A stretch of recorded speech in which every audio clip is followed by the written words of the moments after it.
we're discussing the classroom assessment technique called the muddiest point. This is a very simple activity that I've used in classes to help me determine if my class is understanding the topic we're covering. The muddiest point is actually an excellent example of a discipline-based modification of the 1-minute paper. So after a lecture, presentation, or demonstration, I will ask the students to write down the muddiest point or the points of the lesson that were the most unclear. It's a great way to see what concepts the students need additional help on. This also helps me see what I can do better as an educator for my learners. It helps me to see holes in my lecture material, and it helps me create a review that the learners will benefit the most from. The muddiest point is just about the most simple classroom assessment technique. It's remarkably efficient.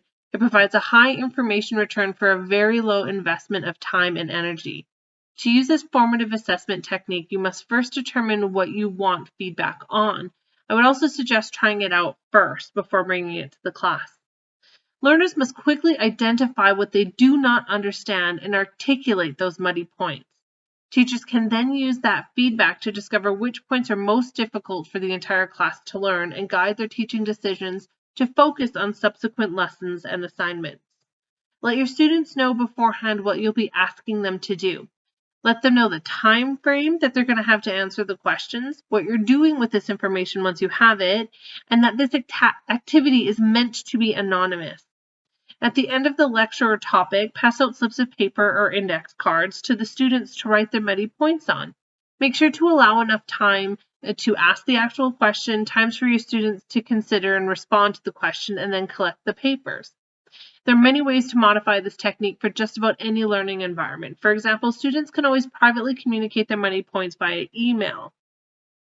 Once you read the responses, you'll want to organize the muddy points into different categories to see if there are similar issues in the class or if major items were missed. Once you have an idea on the unclear information, you can now determine how you're going to provide that feedback.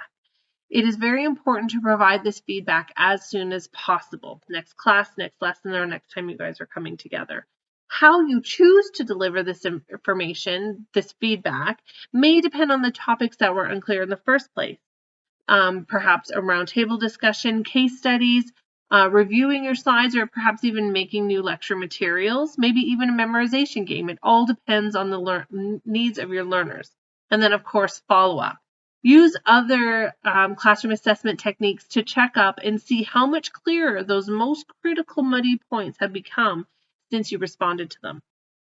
The muddiest point works well in traditional classrooms, online classes, and blended environments. It can work in trade schools, corporate training, nearly any learning environment. You can use this or adapt this technique for the specific needs of your class. For example, with an online class, you can't really see the students' body language or get a real feel for how they're learning. This would be a great use of the muddiest point. It also works especially well in large classrooms or lower division classes where a large amount of new information is presented each session because there's a steady stream of possible muddy points. There are some great advantages to using this assessment technique. It's quick, simple, easy to administer. There's very little preparation on the teacher side, and you can successfully use it on the spur of the moment. Teachers will be able to see material through their students' eyes and also see the range of intellectual and perceptual diversity in the classroom.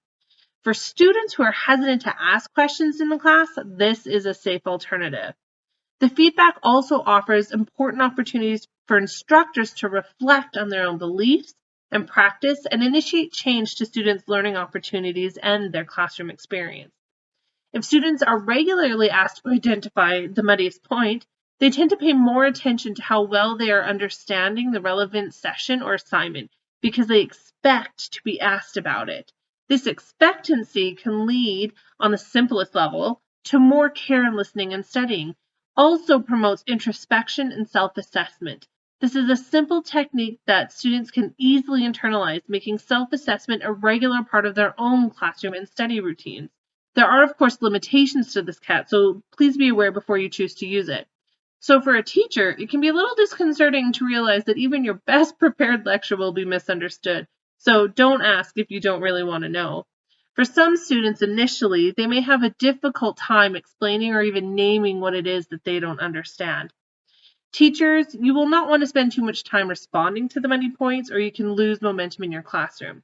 And if we only focus on what the students don't understand, it can also undermine their motivation.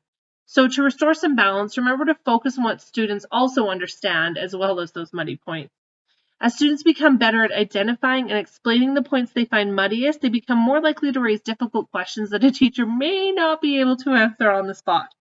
We also don't want to give the students the impression that all questions can be cleared up in just a few minutes or days. Some points are just muddier, and some are real landslides that take a lot of digging out. Frederick Mosteller is credited in 1988 to be the first implementer of the muddiest point through the solicitation of responses to the following 3 questions. What is the most important point in the lecture? What is the muddiest? And what would you like to hear more about? It has been suggested that by asking the interesting points is beneficial to the balance of the perceived negativity by focusing only on the muddiest point. So please remember, feedback is vital to the success of the technique. Make sure you get the feedback to the class as fast as you can. Have a balance of questions so that you're not only focusing on what the learners don't understand. Let the students know what the stakes are and what you're doing with this information. And remember to close the feedback loop. Let them know what you've learned from this. Lastly, be flexible. You may have to change your lesson plans or your lecture material based off of some of this feedback. I really do hope you guys get a chance to try this classroom assessment technique in your next lesson. And if you do, please leave a comment below.